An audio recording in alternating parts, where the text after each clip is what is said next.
شروع اللہ کے نام سے جو نہایت مہربان اور رحم کرنے والا ہے۔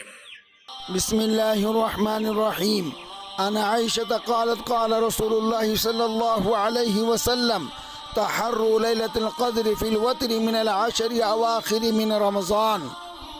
او کما قال علیہ الصلاۃ والسلام۔ میرے محترم بزرگوں،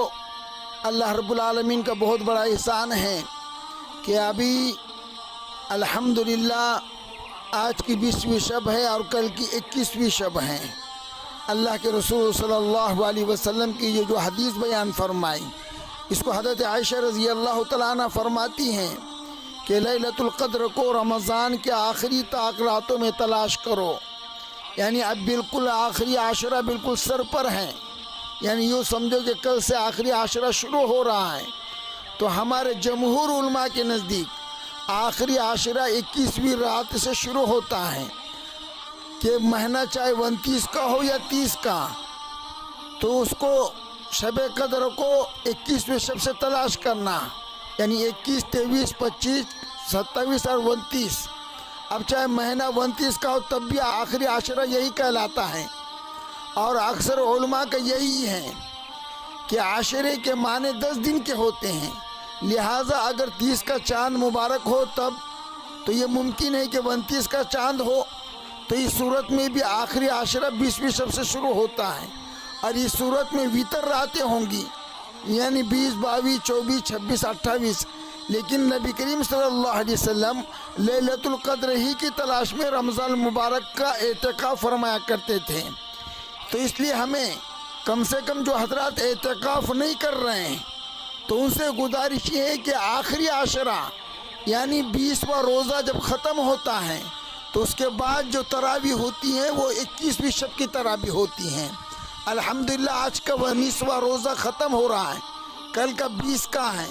تو بس کہ ایک ہی دن بیچ میں بچے ہوئے ہیں۔ یہ آخری عاشرہ عبادت کے لیے بہت خاص ہیں، اور یہ اسپیشل شب قدر کی تلاش کے لیے ہیں، اس لیے ہمیں یہ آخری عاشرے کی بہت زیادہ اہتمام کرنا ہے، اپنے توبہ و استغفار کرنا ہے۔ اللہ رب العالمین ہمیں آخری عاشرے کا بہت ہی زیادہ اہتمام، اللہ کو راضی کرنے والے اعمال کرنے کی توفیق عطا فرمائے، اور کوشش یہ کرنا ہے کہ ہم جتنا زیادہ سے زیادہ ہو سکیں اپنے آپ کو گناہ سے بچانا ہے۔ یہ آخری عاشرہ یہ اللہ رب العالمین کا عتق من النار کا حکم فرمایا، یعنی جہنم سے آزادی کا ہے،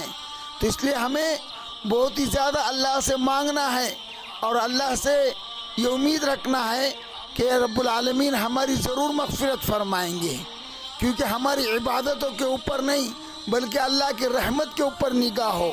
اگر ہم کتنی بھی عبادت کریں میرے بھائیوں، اللہ کے پیارے نبی صلی اللہ علیہ وسلم جو امام الانبیاء ہیں، انبیاء کے امام ہیں، وہ بھی فرماتے ہیں ما عبدناک حق عبادتک، جیسے اللہ کی عبادت کا حق ہے وہ مجھ سے ادا نہیں ہوا۔ بتاؤ جب اللہ کے نبی صلی اللہ علیہ وسلم فرماتے ہیں پھر دوسرے کی کیا اوقات ہیں؟ تو اس لیے ہمیں چاہیے کہ ہم اس آخری عاشرے میں زیادہ سے زیادہ اللہ سے رو رو کر مانگنا ہے، اللہ کی مغفرت کو، اللہ کو ہی منوانا ہے، اللہ کو ہی اللہ سے مانگنا ہے۔ اس لیے آخری عاشرہ میرے بھائیوں بہت قیمتی ہیں، یعنی پورے رمضان کا نچوڑ ہیں۔ اس لیے اللہ کے رسول صلی اللہ علیہ وسلم کی جو حدیث بھی ہے کہ جس نے رمضان کا مہینہ پایا اور اس نے مغفرت نہیں کرائی تو ہلاک اور برباد ہو جائے وہ شخص۔ تو اس لیے ابھی ہم کو بہت ہی زیادہ اللہ کو راضی کرنے کے لیے اپنے آپ کو گناہوں سے بھی بچانا ہے اور نیک اعمال کی طرف بھی بڑھنا ہے۔ جو حضرات اعتکاف کر رہے ہیں الحمدللہ ان کو مبارک ہوں، لیکن ہم سلیقے کمزور اگر اعتکاف نہیں کرے تو کم سے کم اس رات میں طاق عادت والی جو راتیں ہیں 21ویں شب ہے، 23ویں، 25ویں، 27ویں، 29ویں، کم سے کم یہ 5 راتیں جاگیں گے، اللہ رب العالمین انشاءاللہ تعالی ہمیں شب قدر عطا فرمائیں گے۔ یہ آخری جس کو کہیں گے کہ ہم موقع ہے کہ جس کو شب قدر تلاش کرنا ہے، گویا کہ کم سے کم یہ آخری پوائنٹ ہے، ورنہ اعتکاف 10 دنوں کا ہوتا ہے، اس میں بھی پوری امید ہے اللہ سے لیکن جو اعتکاف نہیں کر رہے ہیں، دن بھر کام کاج کی بھی ذمہ داری ہے، تو کم سے کم وہ یہ 5 راتیں ہیں جو طاق عادت کی ہے اس کے اندر ضرور جاگیں، صلاۃ التسبیح کا اہتمام کریں، اللہ سے رو رو کر اپنی مغفرت مانگے، اور امت کے اوپر بھی جو پریشانیاں بڑھ رہی ہیں آ رہی ہیں، باطل کے طرف سے جو فتنے اٹھ رہے ہیں، اس کے لیے بھی امت کے خیر کے لیے دعا مانگے۔ اللہ رب العالمین ہمیں آخری عاشرے کی بھرپور قدردانی کرنے کی توفیق عطا فرمائے۔